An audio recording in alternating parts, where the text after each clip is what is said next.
जय श्री हरि मित्रों, स्वागत है आप सभी का आपके अपने चैनल तीज त्योहार और कथाएं में। मित्रों, माघ मास की कृष्ण पक्ष की चतुर्थी तिथि को सकट चौथ का व्रत किया जाता है। सकट चौथ को कहीं कहीं पर तिल चौथ, तिलकुटा चौथ आदि नामों से भी जाना जाता है। यह व्रत भगवान गणेश को समर्पित होता है। इसमें माताएं अपनी संतान की दीर्घायु, उनके अच्छे स्वास्थ्य के लिए व्रत किया करती हैं। इस साल यह व्रत 17 जनवरी 2025 को रखा जा रहा है। इस व्रत में माताएं निर्जला व्रत करती हैं और शाम को चंद्रमा को अर्घ्य देकर यह व्रत खोलती हैं। इस व्रत में चंद्रमा की पूजा का विशेष महत्व होता है। इस व्रत में गणपति को तिल से बने तिलकुट का भोग लगाया जाता है, इसलिए इसे तिलकुटा चौथ भी कहते हैं। तो आइए सुनते हैं तिलकुटा चौथ से जुड़ी यह पौराणिक कथा। तो बोलिए भगवान श्री गणेश की जय, भगवान श्री हरि माँ लक्ष्मी की जय। एक शहर में देवरानी जेठानी रहती थी। देवरानी बहुत ही गरीब थी, बड़ी मुश्किल से उसका गुजारा चलता था। वहीं जेठानी बहुत ही अमीर थी। देवरानी हमेशा गणेश जी का पूजन और व्रत आदि किया करती थी। देवरानी का पति जंगल से लकड़ी काट कर बेच कर लाता, उसी से जो कमाई होती उससे उनका घर खर्च चलता।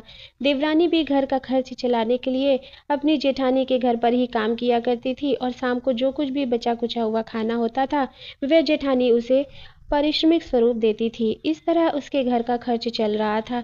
माघ महीने में गणेश जी का व्रत सकट चौथ देवरानी ने रखा। उसके पास पैसे नहीं थे, इसलिए उसने तिल और गुड़ लाकर तिलकुट्टा बनाया। पूजा करके तिल चौथ की कथा सुनी और जेठानी के यहाँ काम करने चली गई। सोचा शाम को चंद्र को अर्घ्य देकर जेठानी के यहाँ से कुछ खाने को मिलेगा तो वही कुछ खा लेगी।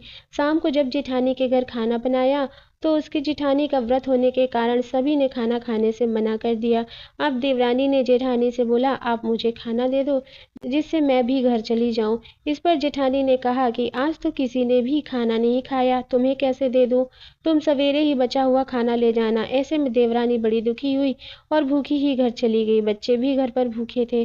देवरानी का पति बच्चे सब आस लगाए बैठे के थे कि आज तो त्योहार है, इसलिए कुछ पकवान आदि खाने को मिलेगा। लेकिन जब बच्चों को पता चला कि आज तो रोटी भी नहीं मिलेगी तो बच्चे रोने लगे। उसका पति भी बहुत क्रोधित हुआ और कहने लगा कि दिन भर काम करने के बाद भी वह 2 रोटियां नहीं ला सकती। देवरानी बेचारी गणेश जी को याद करती रोते बिलखते पानी पीकर सो गई। उस दिन सकट माता बुढ़िया का रूप धारण करके देवरानी के सामने सपने में आई। सपने में उन्होंने देवरानी से पूछा कि सो रही है या जाग रही है। वह बोली, कुछ सो रही हूँ, कुछ जाग रही हूँ।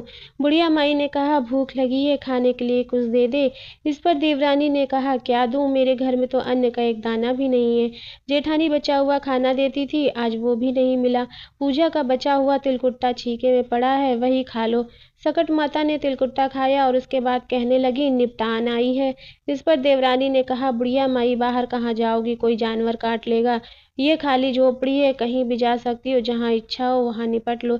इसके बाद सकट माता बोली कि अब कहाँ पोंछूं। इस पर देवरानी ने कहा, मेरी साड़ी से ही पोंछ लो।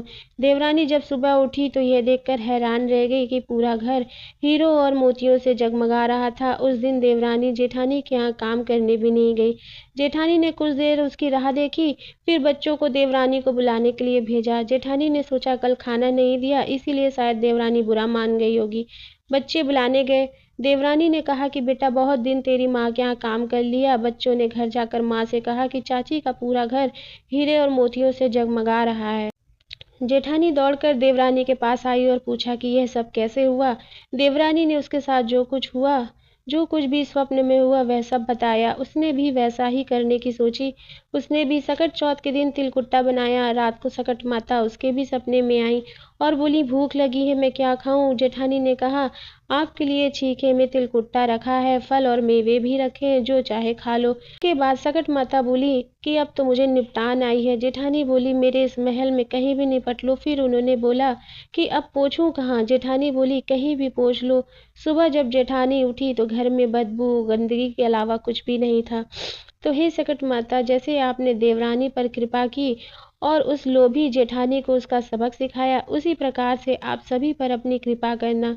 तो कहते सुनते हुंकारा भरते, जिसने भी सकट माता की ये पावन कथा सुनी उस पर हर कृपा करना। तो बोलो सकट माता की जय, भगवान गणेश की जय।